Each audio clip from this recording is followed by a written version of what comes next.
Thank you for that very kind invitation. Our Chief Guest, General Bipin Rawat, Chief of the Army Staff, Admiral Kalyani Singh, Chief of the Naval Staff, General Conclave, Conclave, Vice Chief of the Army, the Deputy Chief of the Army Staff, distinguished members of the services, distinguished members of the government, from defense attaches, my colleagues from industry, ladies and gentlemen.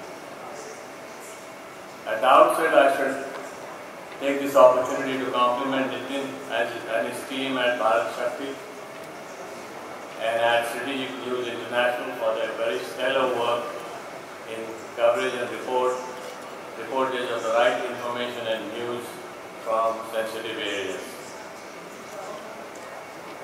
2019 in many ways marks the beginning of a new paradigm in India's foreign policy and India's national security doctrine.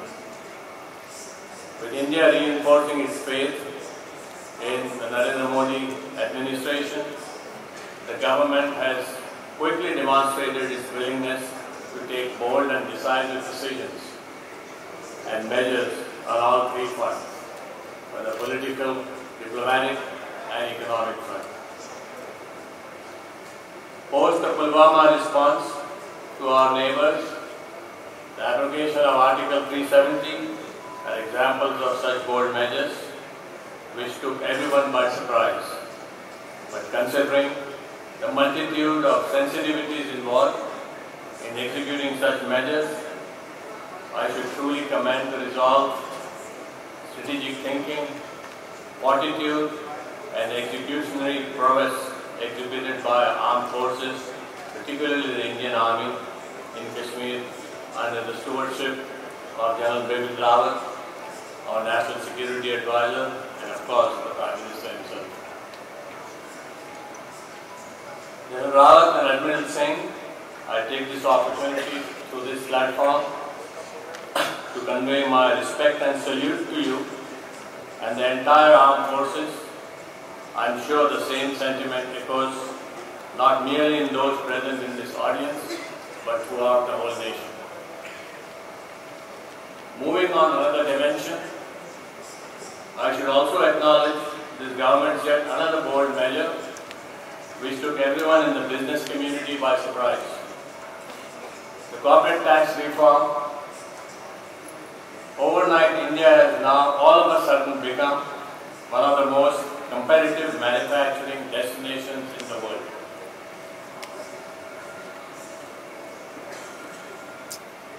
In an era where everybody right from the IMF to the World Bank is talking about the world moving into a sustained slowdown mired by protectionism,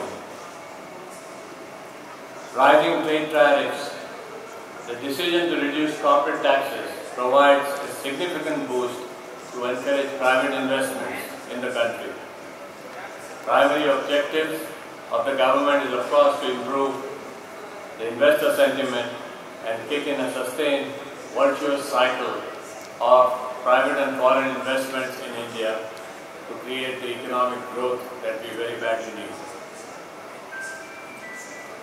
Here I would like to stress and bring to everybody's attention as to how the Indian defense sector presents an excellent opportunity to attract significant new investments in defense manufacturing in the country, creating new capabilities, new skills, new employment avenues, and also being extremely competitive and thereby not just catering to the needs of our own armed forces, but also the needs of exports.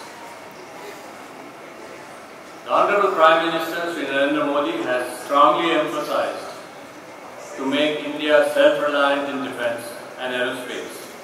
And you just heard the message from the Honorable Raksha Mantri in the same direction. And the need to develop a robust and strong defense manufacturing ecosystem in the country.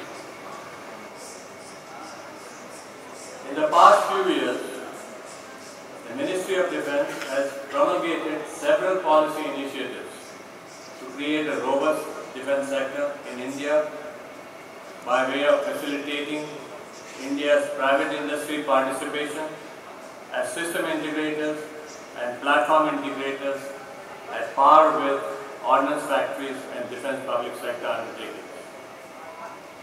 It has truly sought to engage private companies, address their issues and challenges, and ensure that the processes are facilitated. Some stunning examples of Indian production: the Tejas light combat aircraft that is being produced in Bangalore, many warships and submarine projects that are being done by the Navy and many of its dockyards, and of course I can't leave the Army out, the ATACMS gun, artillery gun, which I believe, and since I'm involved in it, I say it with modesty, I believe is one of the finest artillery guns on this planet. All done with the cooperation and help from our DRDO.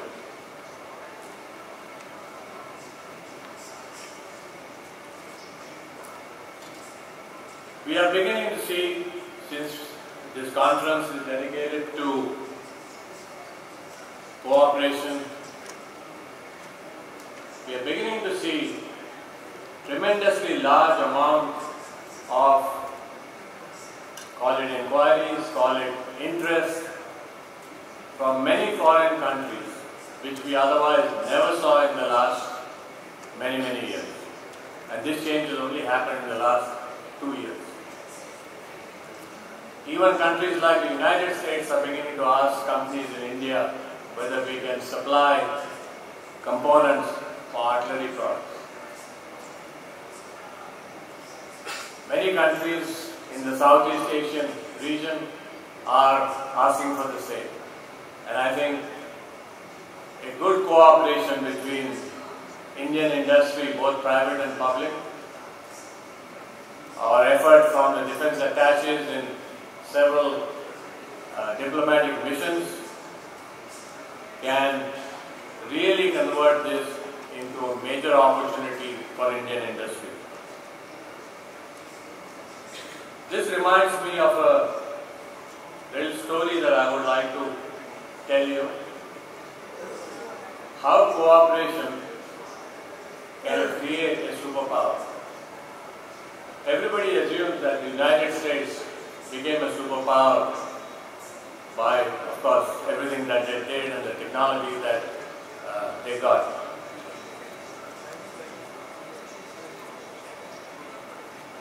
In 1940, at the beginning of World War II,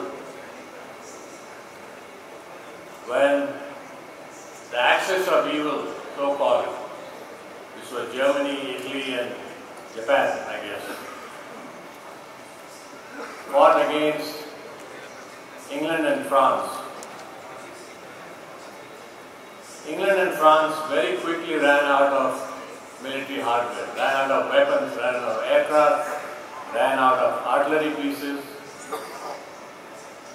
And Winston Churchill sent 2 of his emissaries to President Roosevelt in 1940,